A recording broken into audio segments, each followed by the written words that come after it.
Hey, you guys, how we doing? How we doing? All right, I'm gonna jump right in. Flick this piece of hair on me. I'm gonna jump right in, y'all. And it's still just hanging.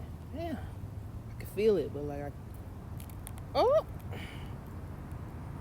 now they came on with the ear. You know what? I can't deal. All right, guys, the topic today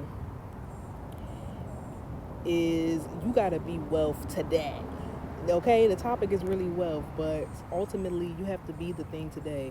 Where is my little ear? Oh my gosh. It's too much going on. Here we go. There we go. We back. You have to be the thing today. I always said it today. You have to be the thing today. They just cut this grass, so don't mind me if I get the itching and scratching and stuff. It's everywhere.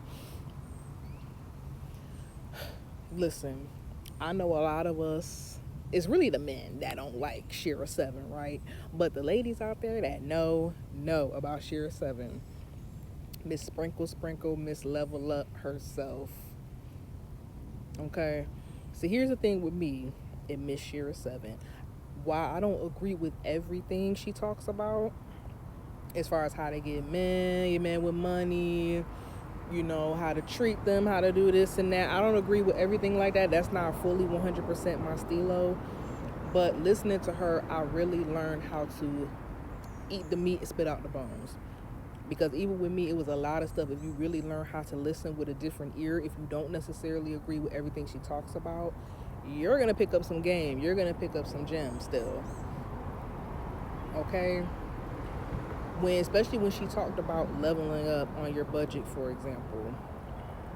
People think that when you level up and you're trying to embody wealth, you have to start off with the most expensive clothes, the most expensive shoes, the most expensive jewelry. Dress maybe about $10, maybe, maybe $8. Earrings, $2 at the hair store. Anklet, well, this was a gift, but I bought an anklet from the hair store for $1, and that joint is popping. Okay. And don't sleep on the hair store. The hair store had you looking like the rich auntie, knowing you only spent a couple of dollars on the shoes and on the clothes, if they sell clothes at your local one, or on the earrings and all of that. Okay? But you have to be in today. Like, for me, I knew that I just got tired of waiting. That's what really catapulted me to start shifting my reality and start shifting how I live my life. I'm no longer waiting for time freedom. I'm no longer waiting for my wealth, for my riches, for my financial freedom. I'm being the thing right now. And I know for a lot of us that's too woo-woo. It's not based on reality.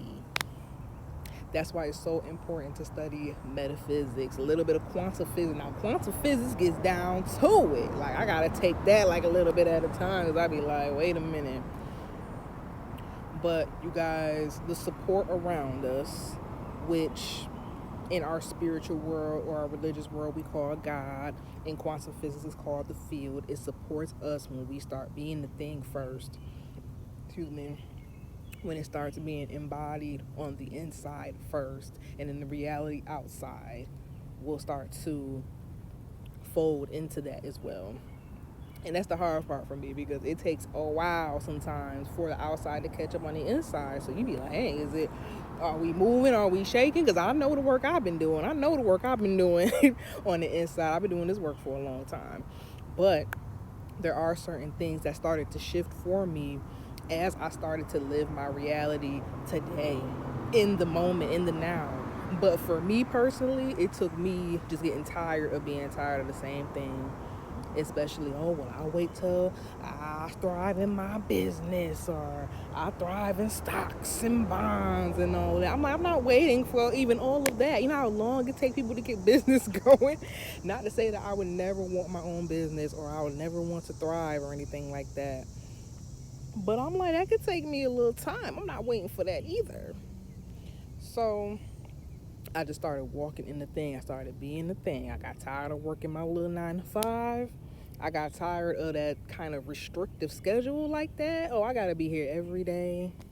I gotta be here 5 days a week. Oh, I gotta ask y'all permission to be sick. I gotta ask y'all permission to recover. I gotta ask y'all permission to use my PTO that I don't earn, that I don't work for.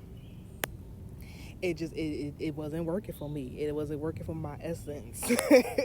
So I'm like, you know what? One day I was like, I don't know how it's gonna work out, but I gotta start being the thing right now. And even then, it sounded too woo woo for me. Like, oh, just quit and I have a backup, or just see what happens. That's not realistic. That's not logical. But really, I'm not really that much of a logical person. I'm definitely more on the right side of the brain. I'm definitely more of the we just gonna see what happens. Oh, anything is possible with God. Okay. And I'm telling you, like, things started to line up for me. They really did. And it was hard because it took a little minute.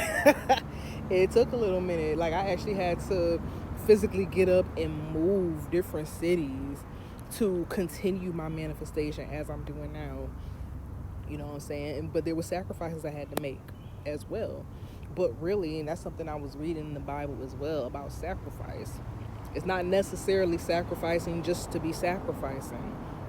It's really getting rid of things or putting things to the side that no longer resonate with your new energy. So working just to pay rent and bills and that's it, and my money is gone, that don't resonate no more. So for me to have this new life that I'm bringing in, yes, I'm gonna have to sacrifice the way I've been working, but I'm gonna have to sacrifice maybe my old living condition temporarily. I had to go. You know what I'm saying? What else? And really just the mindsets of feeling like I wasn't gonna be able to have it, I wasn't gonna be able to do it, or it was gonna take so long, or I had to wait for this, I had to wait for that. I had to get rid of those mindsets and start living it right now. Ooh, that breeze feel good, baby. It's hot, yeah. It's hot out here. So again, I'm kind of off in a tangent because I didn't really plan to get on here and really talk about anything specific for real, but you gotta start doing it now, y'all. I think one thing now, especially now coming into this new place in my life, it's hard for me to sit and listen to and hear people talking about, oh my God, we're just here to work to die. We're just doing this, and that. Or we're just working to pay bills. Or we don't ever have time to do this and do that. Yeah, because you're not reclaiming it. You're not claiming the time that you really have. You're not claiming the abundance that's really ultimately yours. It's been yours. You were born into it. It was your birthright. But we've allowed everybody else to tell us that that's not the way it goes. It's not logical. You got to do it this way. You got to do it that way. You got to have your business running first. You got to... Y'all don't get tired?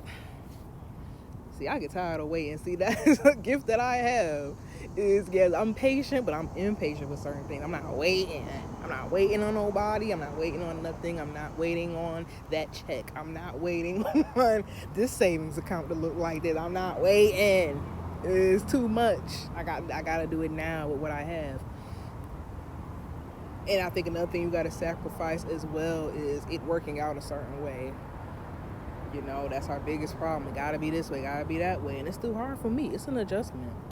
But start being the thing now, you guys. Y'all so tired of this, so tired of that, then put up, shut up. Nobody wants to hear it. I'm sorry, nobody wants to hear it. I get it, though. I don't want to sit here and act like I don't get it, but what are you going to do? You know, if you want to wait until that business, those stocks, those bonds, ain't nothing wrong with that if that's really what you want to do. But if not, you got to start right now. It starts today.